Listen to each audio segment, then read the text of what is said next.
Hi, I'm Alice. And I'm Thomas, and we are two of the instrumental specialists here at John Packer's in Wellington.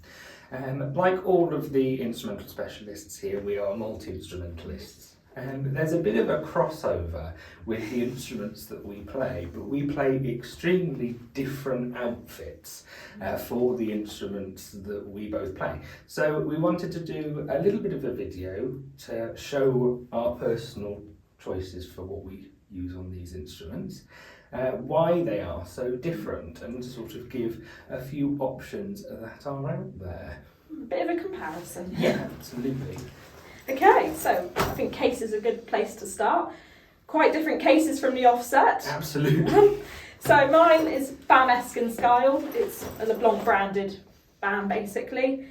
This is my single. I'd usually have a BAM double, but love it because it's got backpack straps. I've taken the shoulder strap off, but storage pocket that expands so you can fit everything in it. Look at yours. Righty, so I actually have one of the Reed and Squeak cases. This is what they call the square B-flat case. So I don't have an A, unlike Alice, so I've no need for a double. I've never needed an A in my clarinet playing. But when I am playing clarinet, I'm often using it in conjunction with other instruments, so I needed a case that was really compact. Now this one I can get in a large rucksack, which is quite helpful. It doesn't have a large storage pocket on the outside, but there's quite a bit of room on the inside that I'll show you later, and it is one that I will just sling over my shoulder. You often have a bigger instrument on my back, so yeah, the size of this one is really easy for that circumstance. They're quite good because they can fit lots of different clarinets as well. Yeah, they're like really modular. Flexible on the inside, which I'll show you later on. I've just got this one set up for the basic B flat. Perfect. Should we open it up? Let's go to the main bit. Is it shiny? Yes. All right. Okay, so this is my main B flat. I've got a couple. It's an old Buffet RC Prestige with a Fat Boy barrel, the coup. I don't know if you ever upgraded your barrel. No, I've still got the standard barrel on this one actually. So my instrument of choice is another Buffet. This is a Buffet E11. So quite a different style of clarinet, even though they are from the same maker. I think because you have got I've gone with a very large bore, very classical sounding clarinet. I theorise that I get on so well with the German bore clarinets because I started off as a brass player. So I think I'm used to dealing with a much narrower tube. I think that's perhaps the reason.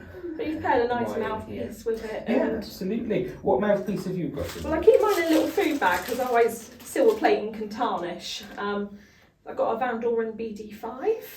Again, it's got a lovely roundness and warmth to it. That complements the instrument well, and I've had a few of these now and keep not finding anything I prefer better.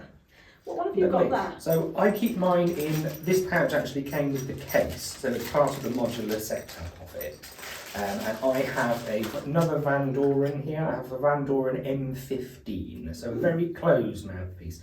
Rovna custom ligature nice. On that one. What ligature do you use? Mine's quite fancy. So this is a JLV ligature. So it's designed with 4 contact points on your reed for basically optimal vibration basically. It's very clean, very good articulation. And you can choose like a blingy screw to go on it, which is not the be all and end all, but it's a nice touch. Yeah. So the Rovna custom ligatures are a woven fabric, so much more of a general contact rather than the 4 precise points on yours. This will be a really full contact with the reed, quite a dark sound on that one. That's why I like it. I actually have that one for orchestra because switching the mouthpieces across, this slips around a bit much. Oh, so okay. yeah, no, I love that ligature, dark and centred. Perfect. Super stuff. I suppose we both have stands. We do, Yeah. Yes. But we do, again, because of our cases, we have slightly different stands. Now, so they're both bell fit and both by K&M. Mine's got yellow tape round from pit orchestras, so you can see it in the dark. That is a good idea, because in the dark, looking They to get the black lost. stand, it is like playing darts on the floor sometimes, Yes. isn't it? So that's why there's yellow tape on it. Yeah. So mine is the short version, so the 5 legs with the short peg so that it fits in the bell just as it is, rather than That'll fit in any case. the case I had before this one would not accommodate one of the full length pegs, which is why I went with this one. But I do find it's just because it doesn't take up any extra space, especially with this case which is so compact. It isn't interfering with any other area of the case, so I can fit everything that I need in there. Yeah, I don't think those were out when I got mine. No. So I've got a set of these, but they do see clarinet just about as well. There's a small Okay. gap at the bottom and yeah, love it. Perfect. And they're still going, so I don't need to replace them. Okay. Okie doke. Reeds. Reeds, okay. Oh, you've got a proper So case, I guys. actually, well, if I start with the small ones, so I have 3 reed cases in this case. Ooh. I have Oh, yes. a Daddario reed guard in the wonderful bright green. This is what I use to keep my synthetic reeds in. I am messing around with synthetic reeds at the moment. I have a Leger Classic in there, I have an Ambi-Poly Alta, and I also have a Ven, all strength 2. Everything. Yeah, I've just been swapping around, finding them, and that's also the reason I've stuck with the custom Rovna. I find they work a lot better, in my experience, than great. metal ligatures with synthetic reeds. So that's the other reason that one's in there. I then have my main playing reed. So I really like the Van Doren Hydra case, but the main reason I got it is because it fits lovely in that slot. It's made for it. But yeah, so these are my general playing reeds. I do break in reeds as I go, so I always have 6 on the go playing. And then in the other big pocket here, I have another reed case. So this is a Silverstein reed case. The reason I got this one is because it's very flat on the inside, and I use this for the reeds that I'm breaking in. Yes. Because when I break in reeds, my first step, which is a bit controversial, whenever I get them out of the box, I always waterlog them and then let them dry flat to even the table. Okay. So that's why I've gone with that particular case for the reeds I'm breaking in, because I can let them dry in that case Mine's fairly simple. and they're against a flat surface. It's a bit weird. My main ones are in the little reed You use guard, one of those nice as and well. handy in there. Then I think I've left it in the office actually. I have a wooden one with glass. Jack Bryan always recommends keeping reeds on glass. Yes, because that one is an acrylic base. You do get ones with glass base Yeah, as well. mine's And glass. also, I've seen a few in a silver table as well. Oh, is that supposed to be antibacterial? I think that's why, the antibacterial it's supposed to be. But yeah, so similar ideas there. Now, in terms of the reeds I use Mitchell Lawry, strength 2.5. So they're one of the Daddario brands of reeds. Quite a thin tip. I really like the response I can get on those reeds. And they sound quite bright. I often look for a relatively bright sound when I'm playing clarinet, and I find I can achieve that quite well with the Mitchell Lawrys. Oh, they are good reeds. Very different to mine. Yes. V12 Van Doren, 3.5 on a good day. Sometimes a 3, but yeah, the softer ones from the box, but they've got a nice heart to them. They've got a longer palette, and I like the dark. The theme of darkness keeps coming back. Yeah, so I think that's really, if you're breaking down our setups, bright, dark, isn't it? So Yeah. narrow bore, really closed mouthpiece, very thin vamp reeds, compared to a Yeah, a really bit large bore. Not as large as you can get, Not though. as- Not like 1010 territory. No, but certainly a large bore. Yeah. With a darker cut of reed. Yeah. And again, your Bakun barrel as well. Oh yeah, that Adds- just adds gives a lot so of much depth. projection and roundness. Yeah. Perfect. I've got my cleaner in here somewhere. Got too much stuff. I'm moving to the outer pocket. Right, okay. As I said, I don't use the outer pocket on this one because it's really small, so I keep everything in this extra floppy bit. My tromba cork grease is in my double case. Okay. Confession time. Right. Was using it last night. But yeah, I love the trombone in the little tubs. Yeah. I saw you had a stick of grease I in have there. a very old stick of JP grease, which I think came from my first clarinet. Oh, it's still I think going I've there. still got it, which is perhaps a sign I need to use more grease. I don't know. Grease your clarinets. Or big trouble. So, an assortment. Do you have one of these? No, I don't have a pouch. Oh, these are wonderful. My clarinet gets quite gurgly when I play, particularly like side E flat, the top keys, and when you play you get a bit of a call it the Wookiee effect. But it's basically an everlasting cigarette paper. So you probably might even have some cigarette papers in there. I actually don't. You in don't this as one. well. Oh, you don't get very. It's gurgling. No, I don't. I've never had an issue with waterlogging, but I do. When I'm playing this, depending on what context in, I do swab at every opportunity. So, Maybe I'm spittier than you when playing. perhaps. But yeah, that just goes in under the key. You let it all the water up. What make is that? That's a BG pad dryer. I think it's the A65 off the top of my head. But you can get bigger ones for bass clarinet as well, big round ones and saxophone. But that's just nice and dinky and probably saves me a fortune in cigarette papers and having to go buy them. So that's handy. Swab.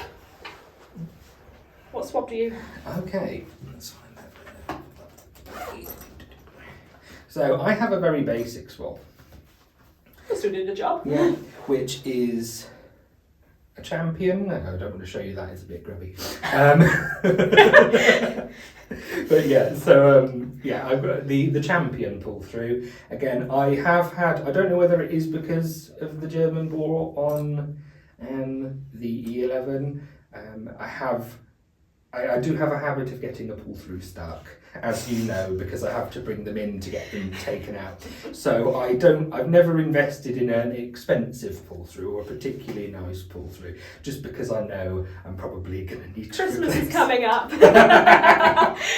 Secret Santa sorted for this year. I mean, I've got a code one. I don't think this is actually the proper clarinet one. It must be a very old one because it's got quite a thick weight on the bottom, but it fits, and I love the material. It's kind of, I know it's microfiber, but it's very chamois-like. It's Okay. quite soft and absorbent. And when you put it through, just linger as you go. Give it a chance to soak up. You quite like the dryer swab, don't you? I did have one of those, yes. Did you? Because they fit your E flat as well, don't they? That's right, yes. So it's in the E flat case currently. Yeah. But yeah, no, I love the Cobalt one. I use it on B flat A bass in all various sizes. But yeah, I love them to bits. Yeah, and then a silver cloth. Yeah, it's looking a bit grubby. I've had it for years, but they just keep going for years. Yeah. Even if they do get a bit grubby, they still work. That's why my clarinet is so shiny. I think that's one of our JP ones. That's right, this is one of the JP ones, but yeah, it's really good. And we use it on the instruments here as well to clean them as well on the keyboard. It's not abrasive. You can also use it on jewellery and things at home. Been known to use it on other things as well. Perfect. Do you have one of those in there, or that's another present? I have one of the ProTech microfibers. Microfiber. Again, I had just a bog standard microfiber room with my clarinet, just a kitchen microfiber for a long time. I found that worked quite well, but actually, again, I really like the feel of the ProTech ones. It's quite a smooth cloth. I haven't had this one very long, as you can see it's quite clean. Yeah. But yeah. The other thing I've laid my hands on, which I don't think Alice uses, this is a hydro pouch. Ah, yes, I don't use those. From D'Addario for the humidity of the instrument. So yeah, it's one from D'Addario. I think this is actually one that's designed for guitar cases, but I live in a very old house that gets really cold when it's cold and then really hot when it's hot, and the heating is really dry, and so I just like to have that in with, I've got a few in my wooden instruments just for a little bit of peace of mind, and I do actually have a hydrometer as well. Mine's already cracked, it's been repaired, it's too late. But yeah, no, your clarinet cracked a long time ago. It did, it's not open since. No. My house isn't quite as temperamental as yours. No. But yes, yeah, love it. Perfect. Don't mind, it's got a crack. Perfect. I think there's not much more in it. I mean, closed pegs and more reeds. all the general things, yeah. Yeah. Have you got anything else in your oil? No, actually, I don't have any bore oil. I have never used it. Ah, interesting. I mean, I have had this since my clarinet. My A clarinet was new, so I've had it for over 10 years, and look how much I've used. It's not a lot, is it? The label's faded off the back. It's yeah. I mean, bore oil should be used sparingly anyway. Probably not quite this sparingly, but they only recommend about 6 drops every couple of months onto. Some people use a separate special oil pull through rather than their main one to pull it through. Too much can soak your pads and not be very good for them. So, in fact, I shouldn't really keep it in the case just in case it leaks. That's very naughty. Right. But yeah, no, I've never used bore oil myself. I've never really found that I do it, but it also is perhaps to do with my inherent ability to get a pull-through stuck. I ought not to use it more than... An oily pull-through stuck. And I don't want to get an oily pull-through stuck, no. That's fine. I mean, your clarinet's got some age to it anyway. It is this one, I think it's about 30 years old actually. So probably well and truly broken in. I'm not concerned about.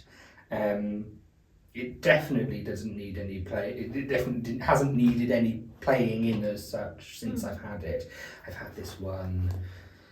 Must be about 6 years. Has it been that long already? I think so. Yes. Brilliant. Yeah, you don't fancy changing at any point? No, I really get on with this one, and I think I'm certainly of the idea that whilst it works, it works. As I said, I quite like the feel of the small bore compared to larger bore clarinets I have played through context of the shop, and there are not all that many proper German bore options available on the market now. So I think, especially in terms of myself who isn't primarily a clarinetist, I don't have a lot to invest in my clarinet outfit overall. So whilst my old but lovely E11 plays, I will keep it playing, absolutely. I'm not allowed anymore, so... You're not allowed anymore, okay. No, even if it's really nice. No more clarinets. Perfect. Righty. Thank you for joining us for our little chat today. If you have any questions about what we use or about what we would suggest for your anything we're missing. Anything we're missing. That might be up there in another case. If you want to tell us something we've forgotten that we should get, do get in touch. You can either contact us at the shop, or the contact details could be found on our website, or through whichever social media you've viewed this video on. So yeah, thank you very much for watching. Thank you, Alice, for joining me. No, thank you. It's been really good fun.